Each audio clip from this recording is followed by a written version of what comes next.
Hi guys, आज हम पढ़ेंगे प्राकृत तथा विकृत पित्त के कर्म और प्राकृत तथा विकृत कफ के कर्म आचार्य चरक के अनुसार। इससे पहले वाली वीडियोस में हम वात पित्त कफ तीनों का वर्णन तीनों आचार्य के अनुसार, वात पित्त कफ के गुण स्थान कर्म तीनों आचार्य के अनुसार, वात पित्त कफ के प्रकार उनके स्थान कर्म तीनों आचार्य के अनुसार, और सस्पुज की परिभाषा आचार्य चरक के अनुसार, और आयुर्वेद का अवतरण तीनों आचार्य के अनुसार, आयुर्वेद का प्रयोजन तीनों आचार्य के अनुसार, और क्षय प्रकोप प्रशम की परिभाषा चरक के अनुसार, दोषों की त्रिविध गति चरक के अनुसार, रोग के त्रिविध कारण और आश्रय और आत्मा रोग का आश्रय यानी ये आचार्य चरक के अनुसार, और दोष रोगों का मूल कारण है, और दोष प्रकोप के 3 कारण अष्टांग हृदय के अनुसार, और बात के प्राकृत तथा विकृत क्रम आचार्य चरक के अनुसार पढ़ चुके हैं। तो आप चैनल पर जाकर वीडियोस चेक कर सकते हैं, सुन सकते हैं, रीड कर सकते हैं, राइट कर सकते हैं, जैसा भी आपको कंफर्ट हो वैसे कर सकते हैं। और चैनल पर वीडियोस को प्लेलिस्ट अच्छी से अपडेट कर दी गई है। वात की भी अलग प्लेलिस्ट, वात पित्त कफ की अलग प्लेलिस्ट बना दी गई है, और आचार्यों की भी अलग प्लेलिस्ट बना दी गई है, तो ताकि आपको इजी रहे, आप वीडियोस को अच्छे से चेक कर सकें और उसको वो आपको मिल सके। ठीक है, तो हम पढ़ते हैं प्राकृत तथा विकृत पित्त के कर्म आचार्य चरक के अनुसार। तो श्लोक पर आते हैं।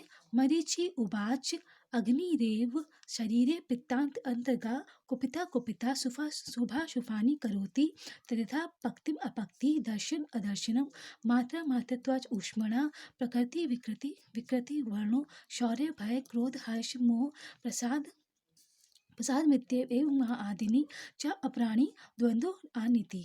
अच्छा, इसका रेफरेंस है चरक संहिता के सूत्र सांख्य 12 चैप्टर के नाम है, बात कला के लिए अध्याय उसका 11वां श्लोक। ठीक है, अब श्लोक के प्रत्येक शब्द का अर्थ देखते हैं।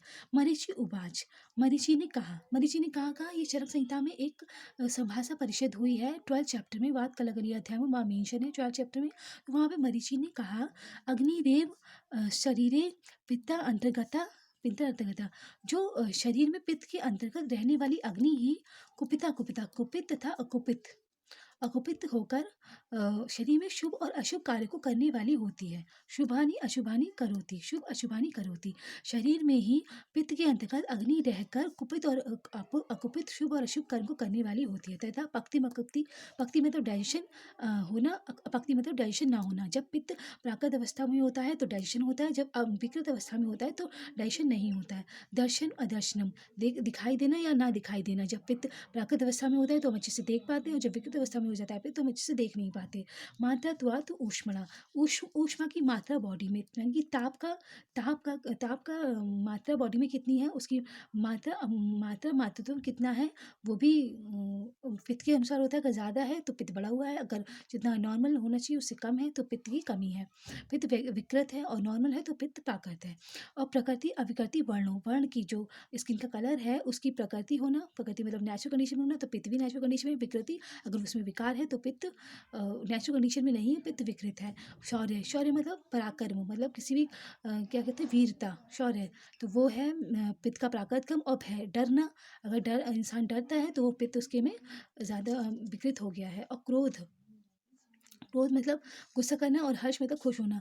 अगर क्रोध कर रहा है तो पित्त विकृत अवस्था में, और हर्ष है तो पित्त प्राकृत अवस्था में। मोह, मोह तो पित्त विकृत अवस्था में, और प्रसाद खुश है तो प्राकृत अवस्था में। इतने आदिनी चाह अपरानी द्वंद्व, द्वंद्वानी, द्वंद्व मतलब होता है दो का पेयर, तो सुख दुख का पेयर और इच्छा द्वेष का पेयर आदि जो दो पेयर में इमोशंस होते हैं उनका भी विकृत और व्याकृत हम कह सकते हैं। अगर वो हमारी फेवरेबल है तो विकृत प्राकृत पित्त के कर्म है, और अगर अनफेवरेबल है तो विकृत पित्त के कर्म है। ठीक है, तो गाइस ये थे प्राकृत तथा विकृत पित्त के कर्म। अब देखते हैं प्राकृत तथा विकृत कफ के कर्म।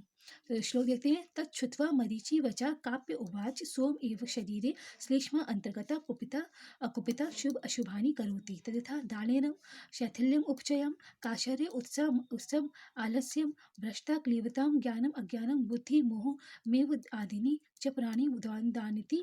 इसका रेफरेंस है चरक सूत्र स्थान के 12 चैप्टर का 12 श्लोक। तो मरीचि नामक व्याध के इन वचनों को सुनकर, मरीचि उवाच, मरीचि बचा, काप्य उवाच, मरीचि के व्याध को सुना, श्रुतवा ये है तत् श्रुतवा, श्रुतवा मतलब सुनकर, मरीचि ने जो कहा उसको सुनकर काप्य ने कहा, मरीचि नामक व्याध के इस वचनों को सुनकर काप्य नामक व्याध ने कहा कि कफ के अंतर्गत रहने वाला सोम ही कुपित और अकुपित रहकर शरीर में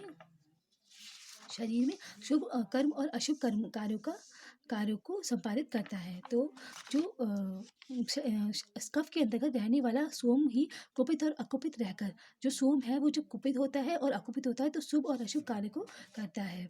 जैसे शरीर में दृढ़ता, इसको देख लेते हैं, ऐसे रख लेते हैं। जैसे शरीर में दाढ़ दाढ़ मतलब दृढ़ता, दृढ़ता मतलब हमारी बॉडी में दृढ़ता है, मतलब स्टिट फास्ट है, मतलब गठी हुई है, बहुत सुगठित है। तो दृढ़ता और शिथिलता, शिथिल मतलब ढीली ढाली है। तो दृढ़ता जो है वो कफ का प्राकृत कम है, और शिथिलता मतलब शैथिल्य, शैथिल्य जो है वो कफ का विकृत कर्म है। फिर है उपचय, उपचय मतलब शरीर का बढ़ना, उपचय मतलब शरीर का मोटापन होना, और काशिरी मतलब कमजोर होना, दुबला पतला होना। तो प्राकृत कम है उपचय, और विकृत कम है काशिर्य। फिर है उत्साह आलस्य, उत्साह मतलब हमारे अंदर उत्साह होना, मतलब ज़ील एंथुजियाज्म, हौसला होना ज़्यादा। उत्साह प्राकृत पित्त का कम है, और उत्साह और आलस्य विकृत पित्त का कम। अगर हमारे अंदर आलस बहुत ज़्यादा है तो हमारे अंदर पित्त विकृत है। फिर भ्रष्टा, मैथुन करने की शक्ति, भ्रष्टा, भ्रष्टा मतलब जो हमारी सेक्सुअल पावर है वो अगर अगर ज़्यादा है तो हमें पित्त प्राकृत है। और नपुंसकता है, अगर नपुंसकता है, इनफर्टिलिटी है, तो वो पित्त का विकृत कर्म है। ऐसे ही विश्व का ज्ञान होना, विश्व का ज्ञानम अज्ञानम, ज्ञान होना पित्त का प्राकृत कर्म है, और अज्ञान होना पित्त का अज्ञान होना पित्त का वैकृत कर्म है। बुद्धि और मोह, बुद्धि मतलब हमारी विजडम, हम बहुत ज़्यादा इंटेलिजेंट है तो ये पित्त का प्राकृत कर्म है। और मोह है, अगर हम बुद्धि का ठीक कर्म ना होना, मोह होना, किसी से अटैच हो जाना, या किसी को बार बार सोचते रहना, ऑब्सेशन हो जाना, उसका हमें मोह हो जाना, उसके मोह में आ जाना। किसी चीज़ के मोह में हो सकता है, पैसे का मोह हो सकता है, कोई चीज़ का मोह हो सकता है, घर का मोह, मकान वगैरह, या कोई भी स्पिरिचुअल थिंग्स भी हो सकती हैं, और फिजिकल वर्ल्ड की रिलेटेड थिंग्स भी हो सकती हैं। तो क्या कोई ह्यूमन भी हो सकता है, उसका भी मोह हो सकता है। तो बुद्धि है प्राकृत कर्म, और मोह है बुद्धि का ठीक से कर्म न करना, ये है विकृत कर्म। फिर है आदि, मोह आदि शब्दानी द्वंद्वानीति, और द्वंद्वानीति मतलब शक्ति अशक्ति का होना, शक्ति अशक्ति जो ऐसे पेयर होंगे उनका भी होना, उत्पन्न होना, ये पित्त के प्राकृत और विकृत कर्म है। तो गाइज हमने देखे, सबसे पहले हमने देखे प्राकृत कर्म विकृत कर्म पित्त के, फिर हम देखें कफ के प्राकृत कर्म और विकृत कर्म। मैंने शायद यहाँ पे गलत गलत आपको पित्त बोल दिया होगा, जगह जगह पर पित्त का नहीं होगा, ये कफ के होंगे, ये कफ का ही भ्रष्टा है, कफ से ही उत्साह आ रहा है, कफ से ही, सॉरी मैंने गलत बोल दिया। काशर्य उपचय होना कफ का प्राकृत कम है, और काशर्य विकृत कम है, और उत्साह होना कफ का प्राकृत कम है, आलस्य कफ का विकृत कम है, भ्रष्टा होना कफ का प्राकृत कम है, और नपुंसकता होना कफ का विकृत कम है। विश्व का ज्ञान होना कफ का प्राकृत कम है, और अज्ञान होना कफ का विकृत कम है। बुद्धि होना कफ का प्राकृत कम है, मोह होना कफ का विकृत कम है। और ऐसी आदि द्वंद्व नदी शक्ति अशक्ति, शक्ति होना कफ, हमें पता ही है कफ जो होता है वो ओज का रूप होता है, ओज का स्वरूप होता है। तो जब हमारी बॉडी में शक्ति है तो वो प्राकृत कफ का कर्म है, और अशक्ति है तो विकृत कफ का कर्म है। सॉरी गाइस, जो अभी मैंने पित्त और कफ में कंफ्यूजन इससे पहले कह दिया था, वो पित्त के कर्म नहीं थे, वो एक्चुअली कफ के थे जो इस पेज पर पढ़ाए। Okay guys, thank you, have a nice day, जय हिंद, जय भारत।